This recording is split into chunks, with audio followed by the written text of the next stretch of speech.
On the morning of my wedding, I picked up my phone to send a picture to our family group chat, only to realize I'd been blocked. Not just removed, completely cut off. Confused, I sat there in my dress, while the people who were supposed to love me the most were posting sunset selfies in Hawaii. That's when I knew something was deeply wrong. And when I found out the truth behind it all, I made a phone call. Not to them, but to the IRS. If you've ever been stabbed in the back by your own family, or dreamed of delivering the perfect dose of justice, smash that subscribe button.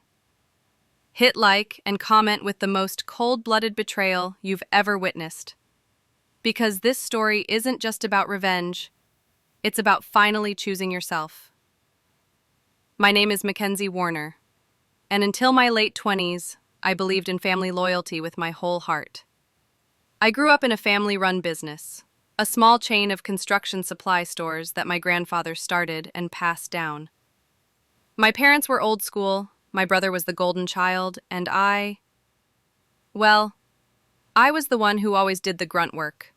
Bookkeeping, scheduling, damage control, no title, no thanks. Still, I loved them. I genuinely believed that one day they'd see what I brought to the table. When I met Jordan, my husband now, I finally had someone who saw me. He encouraged me to set boundaries with my family, to stand up for myself. That didn't go over well. They said he was manipulative, a freeloader, that I was changing. But I thought maybe they just needed time, so I kept involving them in my life. When we got engaged, I invited them immediately, sent out the save the dates, followed up with calls and emails. My mom didn't even RSVP. When I asked her about it, she said, "We'll see if we can make it." That stung. But the worst part? My wedding morning, I opened the family group chat to share a quick picture. I couldn't find it. At first, I thought I'd left by accident. Then I realized I'd been blocked. Every single member. Dad, Mom, my brother Caleb, even my aunt and cousins. My stomach dropped. I stared at the phone in my hands like it had betrayed me. And then, like clockwork, my cousin Ashley accidentally posted a photo to her Instagram story. The caption? Hawaii Fam Week. There they were, my entire family, tan and smiling, holding cocktails in Maui, on the same weekend I was getting married. They knew, they chose this, and they didn't even have the decency to tell me. I cried quietly in the dressing room, not wanting to ruin my makeup, not wanting Jordan to see me broken on our happiest day. I didn't bring it up during the ceremony or the reception. But the silence, the absence, it was louder than any toast that day. That night, I spiraled.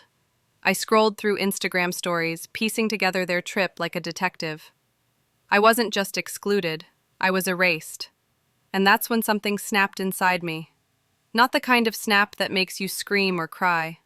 The quiet kind. The kind that feels like the pilot light in your chest, just flickers on. They wanted to cut me off? Fine. But I wasn't just going to walk away. I was going to find out why. Over the next few weeks, I cooled my emotions and did what I do best, dig into numbers. See, I'd been the unofficial bookkeeper for years. My dad always left the financials to me, and though I hadn't touched the business in months, I still had a cloud backup of QuickBooks, some shared spreadsheets, and old account passwords. That's when I noticed it: missing receipts, inconsistent deposits, vendor payments that didn't match invoices. It started small, but it was enough to make me curious. So I requested a credit report on the business. And what I found was enough to make my hands go cold. They were siphoning money. Caleb, my brother, had opened a shell company listed as a supplier. They'd been funneling company payments into it, and those payments were showing up as tax write-offs. I traced at least $250,000 over 2 years. And get this, the Hawaii trip, paid for by a company card, labeled under executive retreat. They didn't just betray me emotionally, they committed financial fraud. My first instinct was to confront them. But then I imagined their reaction. My dad denying it, my brother gaslighting me, my mother calling me dramatic. And suddenly, the old Mackenzie, the one who always let it slide, was gone. I took screenshots, organized everything into folders. filed a formal complaint online with the IRS whistleblower program, and then, for good measure, I mailed them hard copies of the files. Anonymous return address, just a plain white envelope. And then, I waited. 3 months later, it started. The IRS showed up at the main office first. Then at my parents' home. There were audits, frozen accounts, and a full-blown investigation. I kept my distance. But people talk, and my cousin Ashley, bless her soul, messaged me out of nowhere. "Did you hear what happened to Uncle Dave and Caleb? Someone reported them. It's bad. Like prison bad." All I said back was, "Wow, that's awful." It turns out Caleb had also forged signatures on a few documents, which bumped it from civil fraud into criminal territory. My father's name was on most of the company paperwork, and because they were running it as a family LLC, they were all liable. At this point, I wasn't smiling or gloating. I was numb. I didn't want them to suffer. I wanted accountability, but most of all, I wanted peace. The final blow came 6 months later. Caleb was indicted. My parents were hit with a massive fine and back taxes.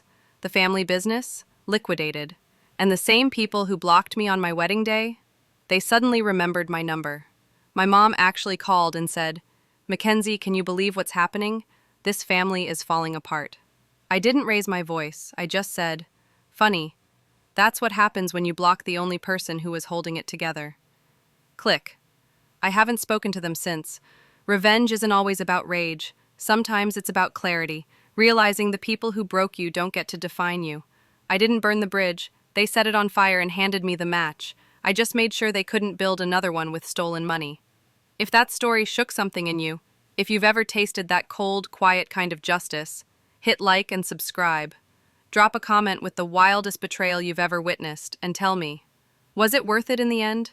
Because sometimes the best revenge isn't destroying them. It's finally walking away clean while they burn themselves down.